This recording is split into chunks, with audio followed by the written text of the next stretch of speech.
Well, for the first time since the start of the pandemic, the Texas Education Agency released grades for each school district, and the results showed districts recovering from early pandemic learning losses.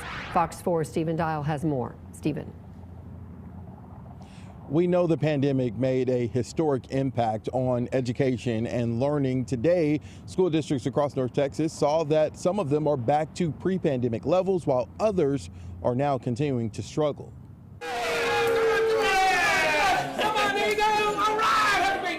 School districts across North Texas celebrated the return to school for tens of thousands of students Monday.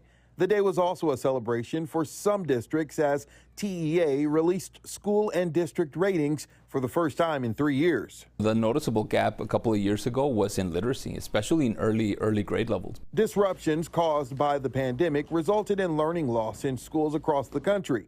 Monday, Arlington ISD Superintendent Marcelo Cavazos celebrated his district's B rating.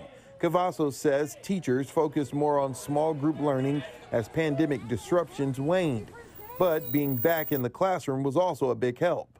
I think part of it was that, the engagement, the re-engagement. This is a list of some area districts whose ratings pre-pandemic are the same as post-pandemic. Dallas ISD has a B rating. Frisco and South Lake Carroll have A's. But some districts are still dealing with the effects of serious learning loss, while others have actually gained ground. Lake Worth ISD had a C rating before the pandemic. Now they aren't rated, which is a failing score under the new system. Cedar Hill ISD declined as well, dropping from a B rating to a C rating. Plano ISD dropped from an A to a B. In Fort Worth, there was improvement.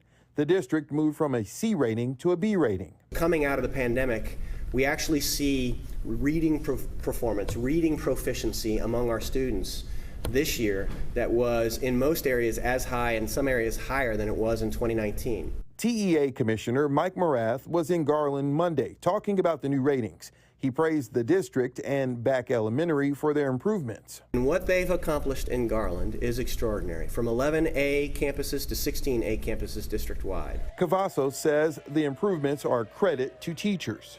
This is a credit really to our educators across not only Arlington but the state, the educators that poured themselves into this dilemma or this problem that we had, where we knew there was learning gap, but we also knew that we had the tools.